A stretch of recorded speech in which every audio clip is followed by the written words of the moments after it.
AVC, what's up? It's me, yours truly. I am back to post a quick video here. Back to do a recent finds video. Just kind of going through the recent arrival stack here and sharing with you stuff that's come into the collection that I haven't shared with you yet.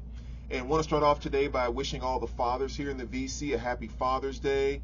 Can't imagine how cool it is to be a son or daughter to some of the guys here in the VC, knowing all the awesome music that you would grow up with. But yeah, all you guys, the Four Horsemen, Chance, Dave, Billy, Chris, on and on. I don't have time to name everybody, but yeah, all you guys, just congratulations on being dads, and yeah, happy Father's Day to you. So yeah, let's just kind of jump right into it. I'm going to start off here with the very first one I'm going to show, and just going to kind of say, I've worked at one record store for about 4 years now, Riverbend Records for about 4 years, and another one prior to that for about 2 years. And one of the things that you always tend to get into at some point in time is when you're sitting around talking about stuff, it's complaining about, why haven't they pressed this on vinyl? Or they're pressing this again, there's already 1 million copies that's easily available when they haven't even done this yet, and blah, blah, blah, blah, blah. We always have those type of complaining sessions, if you will. So I kind of feel like over the past three months or so, a few months, I have been getting a lot of the things issued / reissued on vinyl that I've wanted. So as much as I've complained over the years, I need to pause and take a moment to say, hey, there's been some good stuff that has been coming out that I've been extremely happy to get. Me personally, obviously, because other people might not care. But yeah, and I'm just saying that because, like, this Friday was one of the days that I actually got, for anyone that knows me, that probably the #1 record that I've been looking for in my collection for at least the last 5, 6, 7+ years, if not more. This has been absolute #1 on my list, and it got reissued and put out this past Friday. And it is this bad boy right here, which is Seal's 1994 release, also kind of Seal 2, his second album. Like I said, anyone that knows me knows I've been trying to get and wanting to get my hands on a copy of this for so long, it's not even funny. And they did have an original pressing that came out in '94, but it was only pressed in Brazil and over in the UK. And so they're so hard to get. Even if you wanted to buy a kind of a bad one, it's hard to get, which of course I would never do. So even trying to find one that's excellent to near mint condition is like even that much harder. And if you do find one, it's going to be $500 or whatever the crazy thing is. And yeah, I've been trying to get one for years now. And since I don't really spend a lot of money on vinyl at all, what I had been doing is finding anyone on Discogs that had one, and I would email them and like, hey, take a look at my list. If there's some things you might be interested in trading, let's maybe just kind of talk and get to know each other and blah, blah, blah. Like, I was really trying to work and get one, and it never happened. And then they dropped this past Friday, a couple days ago, and oh my gosh, cannot tell you how happy I was. You should have seen me when I first put it on the turntable. It was like watching Black Wax spin and waiting to hear those songs come out of my stereo from a vinyl record. I swear I was like you ever play catch with a dog and you're getting ready to throw the ball and you're holding it and the dog's just like can't wait for you to throw it. That's how I was like looking at the turntable when I was waiting for the music to start coming out of it. You think that's kind of exaggerated, but I don't think it really is.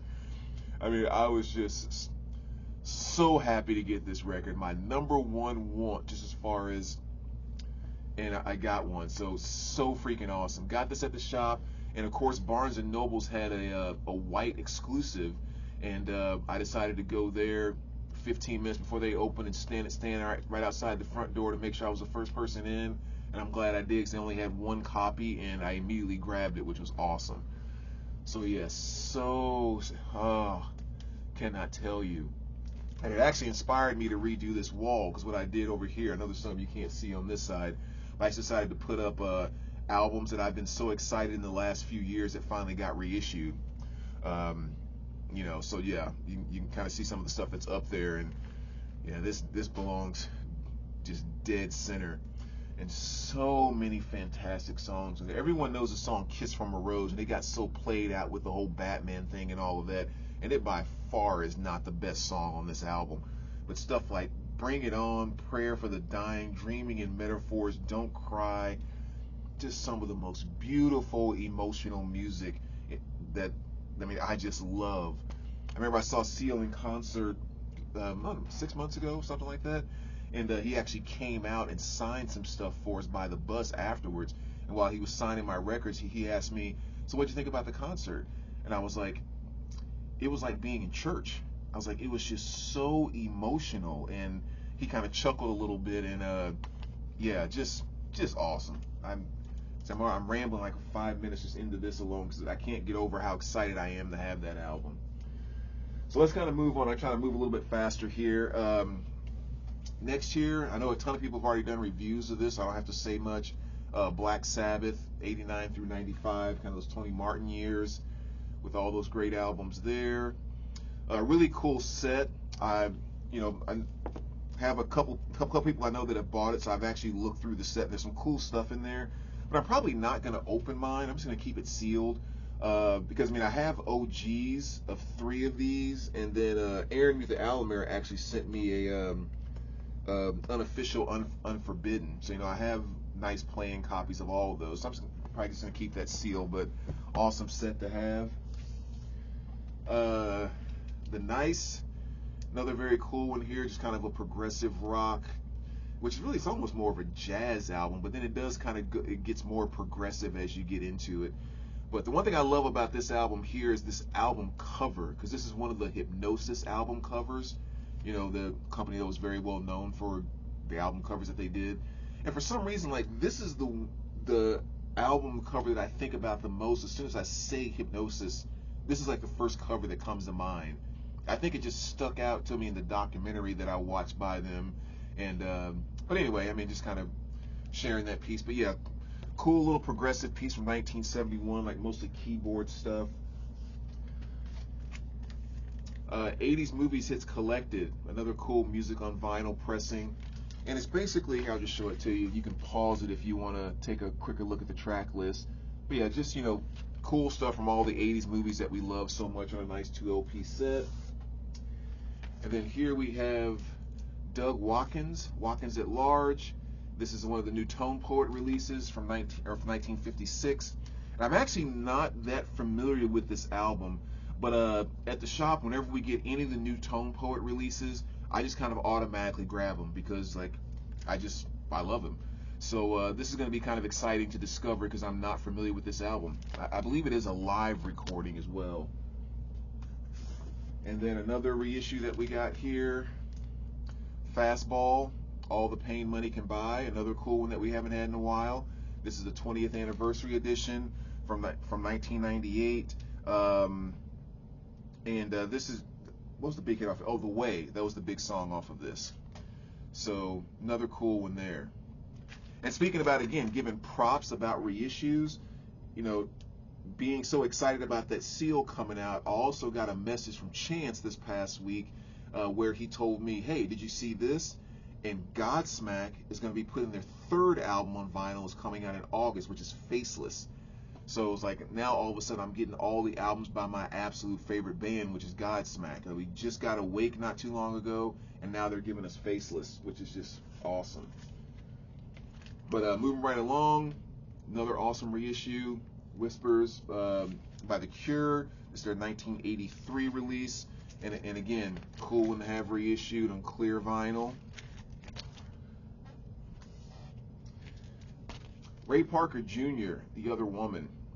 One of my favorite artists from the 80s kind of R&B / pop genre. Everyone knows the song Ghostbusters by him, which is probably, to me, the worst song he's ever done. I can't stand that song. But if you really kind of actually got into him, he had a lot of hits that kind of took place throughout the 80s. And this is just kind of another one of his albums I needed to fill a hole. And, songs like The Other Woman, and just a ton of great stuff. And Let Me Go was another kind of awesome hit off of this. But yeah, really, really cool stuff. Probably my favorite song by him is I Still Can't Get Over Loving You. It's kind of like an every breath you take to the next level. And if you're not familiar with it, go listen to it all the way from start to finish. You have to go to the finish. You'll kind of see what I mean. Then you have Witch, kind of a legendary Zamrock band, and they've gotten around to reissuing some of their stuff. And this was another one that came out about a month or so ago. And this is In the Past. So another cool one there. And a little old school R&B, LTD, Love to the World. This is their 1976 release. Big hit off of this was a song called Love Ballad. And again, if you were into that R&B back then, even though it's 76, I still consider it kind of 80s R&B. That was kind of, Love Ballad was the big hit off of here. And then later on in the 80s, Jeffrey Osborne, where's he at? My boy right here. He kind of, broke from the band and did a solo career and had a really, really great solo career and had some great albums. But yeah, it's always great to get some of that. Again, 76, but I consider it 80s R&B because that stuff is not expensive, but it just does not pop up very frequently at all. And as I was talking about some of the great reissues that I've been happy about over the past, few months or year or so, like we got Days of the New, their debut album, and then they also gave us the Green album, and then we also got the Red album. All music on vinyl pressings, 2 LPs, which is nice. So they've done a great job of getting those albums back in our hands, and that was their release from 2001. And the last two, I'll show 2 more here really quick. Bert Cummings, My Own Way to Rock. And the only reason I grabbed this is because Aaron Mutha-Alamere, who you guys know here in the VC, and again, in my mind, one of the most knowledgeable metal, hard rock, even though he listens to everything, like he's overly impressive in those categories and the amount of stuff that he knows.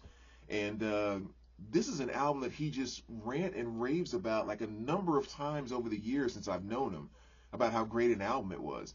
And I was just kind of like, hey, I saw this for a couple of bucks and it was in like excellent condition. And I was like, hey, if Aaron says I need to check this out, I'm checking this freaking thing out. And it really is kind of a cool album. And that cover can throw you off a little bit, but it really, really is a cool album. So, Aaron, thanks for getting me to add that to the collection. And it was a great listen. And last but not least, a little X-Clan. And this is Exodus, the New Testament.